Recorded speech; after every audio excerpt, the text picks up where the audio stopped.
4월 6일 수요일 말씀 묵상 징검다리입니다. 오늘 본문은 요한복음 16장 1절에서 15절이고 제목은 제자들의 고난과 성령님의 사역입니다. 오늘 본문은 크게 두 단락으로 나눌 수 있습니다. 예수님은 제자들이 유대인들에 의해서 출교당하고 죽임당하는 핍박에 대해서 말씀하신 후 핍박당하는 제자들을 위해 성령님을 보내주실 것을 약속하시고 성령님의 사역에 대해서 말씀하십니다. 단락별로 본문을 살펴보겠습니다. 첫 번째 단락의 제목은 제자들에 대한 유대인들의 핍박 예고입니다. 1절입니다. 내가 이것을 너희에게 이름은 너희로 실족하지 않게 하려 함이니.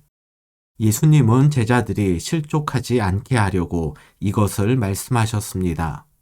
1절에 나오는 이것은 예수님의 제자는 예수님처럼 세상의 미움과 박해를 받을 것이라는 어제 묵상한 본문을 가리킵니다. 그리고 오늘 본문 2절과 3절에서는 제자들이 당할 미움과 박해의 구체적 모습이 나옵니다. 2절과 3절입니다.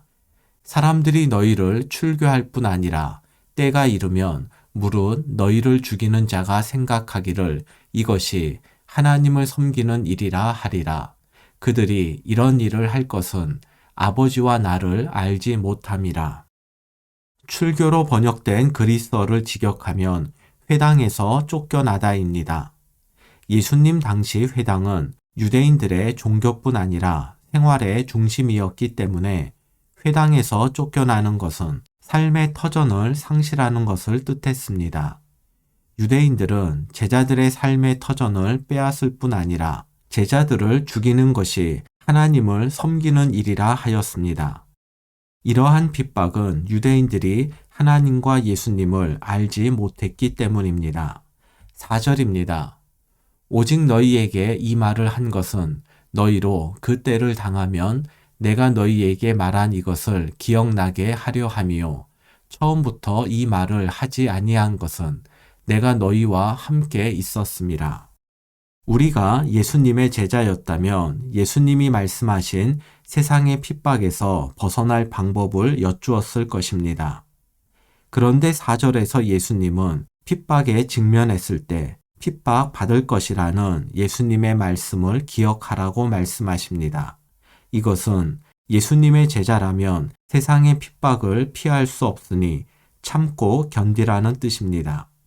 이러한 말씀을 처음부터 하지 않으신 것은 예수님께서 제자들과 함께 계실 때에는 세상의 핍박이 주로 예수님에게 집중되었기 때문입니다. 그러나 예수님께서 십자가의 길을 완성하고 떠나시면 세상의 핍박이 제자들을 향할 것이기 때문에 십자가에서 죽기 전날 밤에 이 말씀을 하셨습니다. 그러나 제자들은 홀로 세상의 핍박을 참고 견디지 않을 것입니다. 예수님께서 보내실 보혜사 성령께서 제자들과 함께 하실 것이기 때문입니다. 보혜사 성령의 사역이 5절 이하에서 소개됩니다. 두 번째 단락의 제목은 핍박 중 보혜사 성령이 행하실 일들입니다. 예수님이 떠나신다는 말씀과 제자들이 세상에서 당할 핍박에 대한 말씀으로 인해서 제자들은 마음에 근심이 가득 찼습니다. 이러한 제자들에게 예수님께서 이렇게 말씀하셨습니다. 7절입니다. 그러나 내가 너희에게 실상을 말하노니 내가 떠나가는 것이 너희에게 유익이라. 내가 떠나가지 아니하면 보혜사가 너희에게로 오시지 아니할 것이요. 가면 내가 그를 너희에게로 보내리니. 제자들은 예수님의 떠남으로 인해 근심했지만 예수님은 당신이 떠나는 것이 오히려 제자들에게 유익이 된다고 말씀하십니다. 예수님께서 아버지 하나님께 가셔서 보혜사 성령님을 제자들에게 보내주실 것이기 때문입니다. 보혜사는 보살피며 은혜를 베푸는 분, 즉 돕는 자란 뜻으로 성령을 가리킵니다. 예수님은 성령님이 오시면 구체적으로 어떤 점에서 제자들에게 유익이 되는지를 성령님이 행하실 일을 세상과 제자로 나누어 설명하십니다.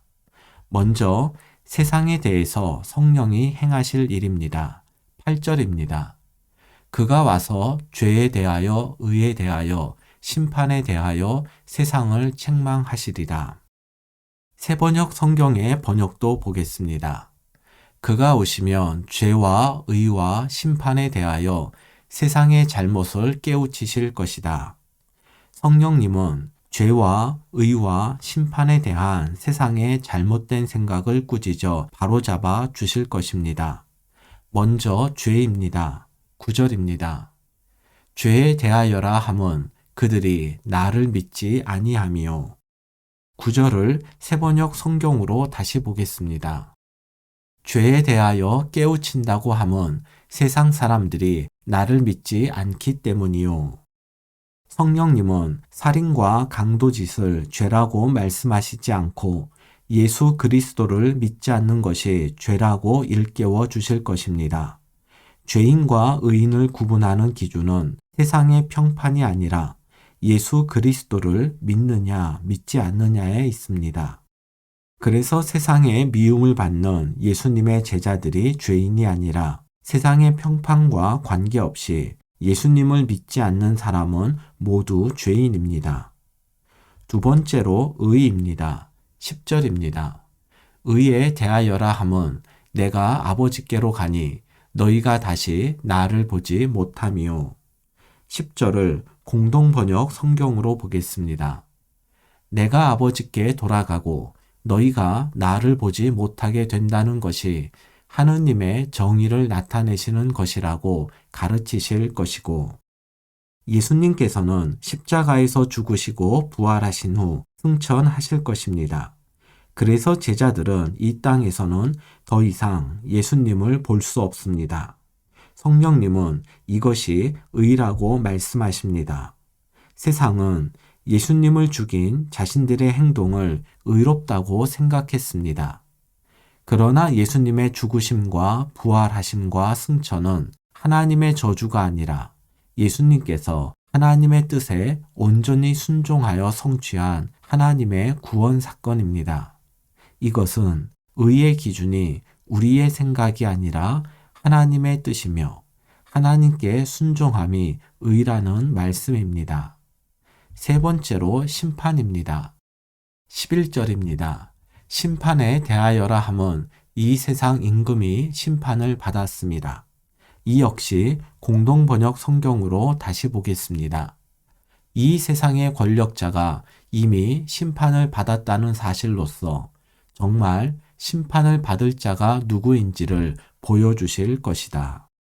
세상 권력자들은 자신의 권력으로 누구든 심판할 수 있고 자신은 누구로부터도 심판받지 않는다고 생각했습니다. 그래서 세상은 세상 권력자의 심판을 두려워했습니다. 그러나 성경의 일관된 가르침은 하나님만이 유일한 심판자이시며 세상 권력자 역시 하나님 심판의 대상이라는 것입니다. 그래서 성령님은 성경을 통해 심판을 받을 자와 심판자가 누구인지를 알려주실 것입니다. 마지막으로 제자들에 대해서 성령님이 행하실 일이 무엇인지 알아보겠습니다. 13절과 14절입니다. 그러나 진리의 성령이 오시면 그가 너희를 모든 진리 가운데로 인도하시리니 그가 스스로 말하지 않고 오직 들은 것을 말하며 장래 일을 너희에게 알리시리라. 그가 내 영광을 나타내리니 내 것을 가지고 너희에게 알리시겠습니다. 예수님은 제자들에 대해서 성령님이 행하실 일을 두 가지로 말씀하십니다. 하나는 13절에 나오듯 제자들을 모든 진리 가운데로 인도하는 것입니다. 다른 하나는 14절에 나온 것처럼 성령님은 예수님의 영광을 나타내어 제자들이 이를 깨닫게 하실 것입니다. 이러한 성령님의 사역을 통해서 제자들은 세상의 미움과 핍박 속에서도 진리 편에 설 수 있고 이것이 곧 주님의 영광에 동참하는 것임을 알게 될 것입니다. 묵상을 위한 질문입니다. 성령님께서는 세상이 잘못 생각하는 죄와 의와 심판을 깨우쳐 주십니다. 성령님께서 말씀하시는 죄와 의와 심판의 내용은 무엇이며 이것을 우리에게 어떻게 적용할 수 있을까요?